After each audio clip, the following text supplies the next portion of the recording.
thought I was funny. Oh yeah!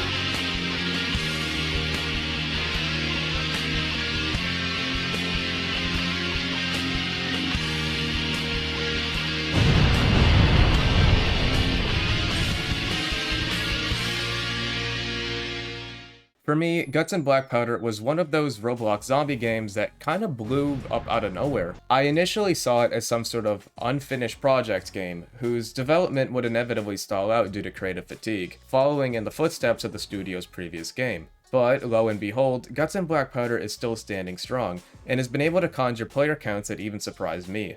It managed to make itself into a game that can separate itself from 99% of other games that have a similar player count. In the way that it's creative, it's a weird combination of Blood and Iron and Left to Die, yet somehow it's less derivative than both, technically speaking. In short, Guts and Blackpowder is a game that surprised a lot of us, and left a lot of us excited to see as to where they would go in terms of updating and expanding onto the game. But now that several months have passed, I think it's time that I revisit Guts and Blackpowder. My name is Breadian, and I talk about niche Roblox games, and I guess we've gotten to the point where Roblox zombie games have become more and more niche every day. So, what did Guts and Blackpowder do right?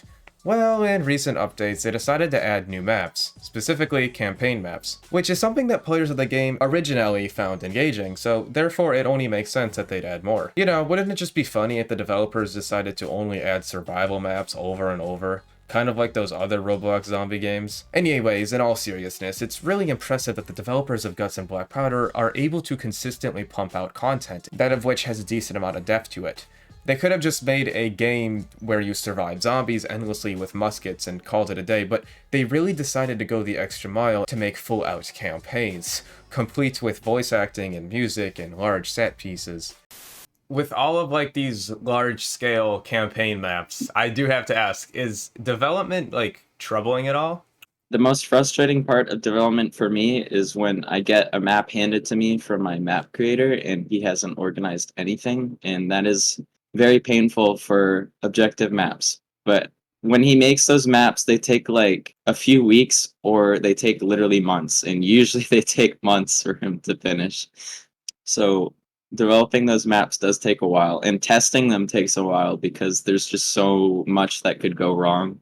The third objective map to be added into the game is called Catacombs de Pachi, where you have to escape the catacombs or be zombified into the Empire of the Undead. I think that this map has a really great concept to it, and it was executed well. You're trapped in an enclosed, underground space with an infinite supply of zombies all around. The fact that you're trapped underground is actually better for immersion, because the whole time I'm not wondering to myself, why can't we just climb over debris to avoid being brutally torn apart by zombies? If you're in the catacombs, you can't really climb over anything. You're trapped underground. The catacombs map initially has a nice sense of urgency to it, especially on your first playthrough. Everybody is moving quickly, and you're trying to stay with the group as much as possible to not be left behind. Not only is it dark in certain parts, but it's also claustrophobic.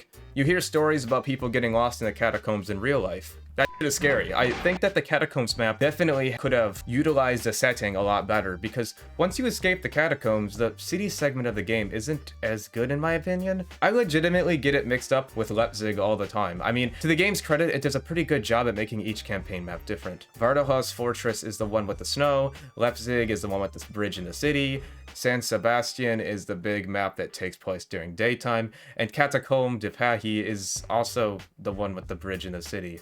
I just personally believe that the best part of the Catacombs map is the catacombs. And I'm not trying to say that the bridge bit is bad, but it probably is the part that I enjoyed the least. The campaign goes from a desperate struggle to escape and survive to just wait,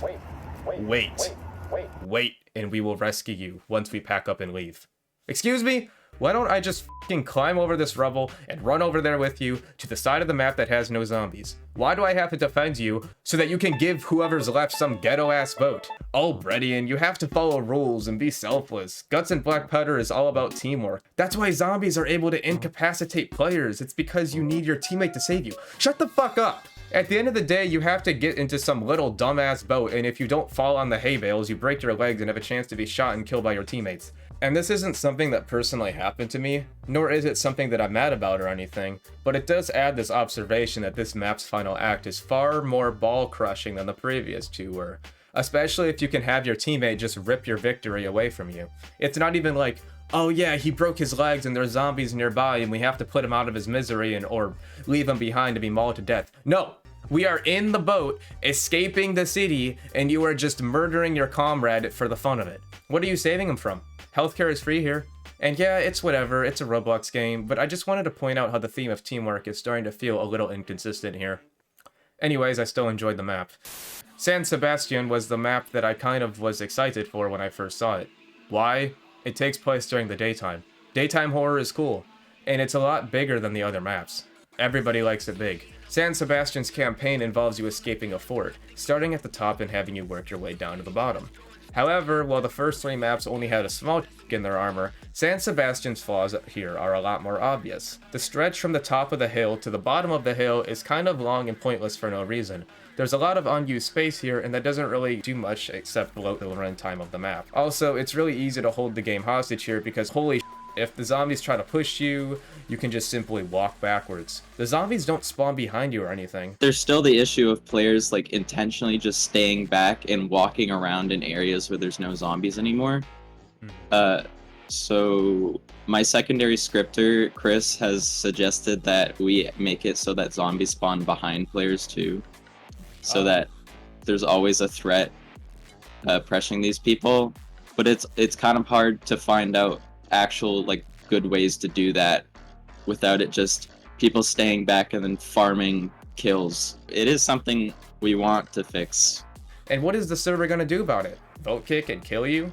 Definitely not. Vote kill in this game requires a lot of votes, and also a lot of people who are dead are just going to be AFK. They're just going to be tabbed out or looking at their phone at Seek, Huggy Wuggy, Scaly Blue, you get it. This shit happened on 3 separate occasions, by the way.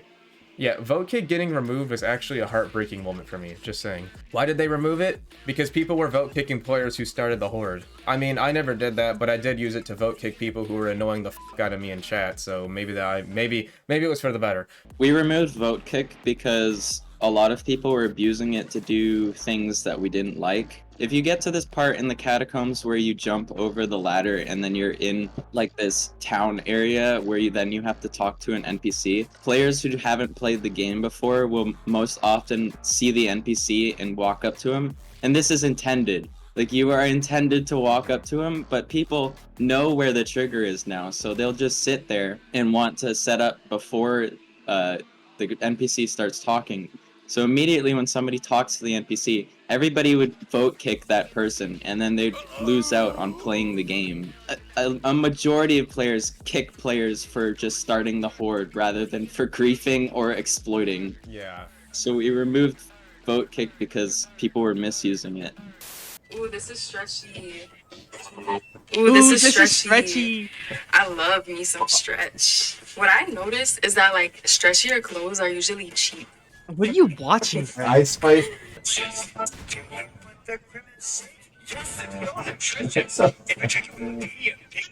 Bro, what the hell? Brain rot activities, bro. So yeah, you keep moving your way throughout the fortress. There's this window that you phase through instead of breaking it with your sword. Then you make it to this point where one person has to sacrifice themselves in order for everybody else to survive. Because we all love sacrificing ourselves for people who are just whining in game chat. I would rather be ear with a made out of broken glass than listen to people complain all day in game chat in this game. Anyways, apparently you can actually survive this whole sacrifice bit. Why can't I just catch the person who turned the witch? That's what Leon would do. Or how about you turn the witch in a selfless move, you jump off the side and break your legs. But then I pick you up in my arms, carrying you to safety, despite endangering myself in the process. I'm unable to properly fight, but I do rely on my teammates to help, bringing back the theme of selflessness and teamwork. I carry you to the boat, and we both make it. Then we make out and... Oh, sorry about that. Anyhow, the final part of this is pretty chaotic, and the music works well to build a scene. After a long, ball-crushing map of hardship, you want to make it to the boat. You want to survive the final stretch that your comrade's sacrifice wasn't in vain. And also so that you don't have to replay this fucking map again. What I don't like is how I managed to drown in knee-deep water. That was pretty dissatisfying, all things considered. and weirdly displaced. Like I said in my previous review, Guts and Blackpowder was made by the same development group who made Left to Die, which was a Left 4 Dead clone that may or may not have been too ambitious. They planned to add stuff like voice acting, a full campaign, and a lot of other things that never made it past a Discord message in the announcements channel. Now, as someone who has been loosely following these games for over the past year or so, I can definitely say that Guts and Blackpowder is the cooler brother of Left to Die. It's a game that managed to successfully borrow ideas from pre-existing things, and yet still provides an authentic and original experience that you wouldn't find anywhere else. Even though Guts and Blackpowder may have a few moments where it might bother other players, it's still one of the best Roblox zombie games to come out recently, and most of its issues could just be glossed over. Unless you play San Sebastian. Guts and Blackpowder isn't a game that you should be playing for over 20 minutes, as there isn't really much content to acquire beyond unlocking badges. That of which some of them give you access to exclusive regiments though. And, while this game may not have a lot of content to unlock, it's also kind of a good thing, because we're not stuck grinding on it for 900 hours or using pay-to-win methods to shortcut it. Regardless, this game still retains a good amount of players, and since rounds usually take so long, they're able to keep players in the game for longer to get that cheeky premium payout. So that was Guts and Blackpowder again. I'm really happy that there's still some originality going around in the zombie genre on Roblox. I was always a big fan of zombie games that have objective or campaign modes, rather than just surviving against some boring zombies until the time runs out. Thank you to Fezezen for interviewing for this video, thank you to Julian for helping with my pronunciation, and thanks to you, dear viewer, if you made it this far, and if you like my videos, do you mind subscribing, turning on notifications, liking the video, and joining my Discord server? Please? And by the way, if you want the link to everything, it's in the description. I'm Breadian, and I talk about niche Roblox games, and I'll see you in the next one. Bye.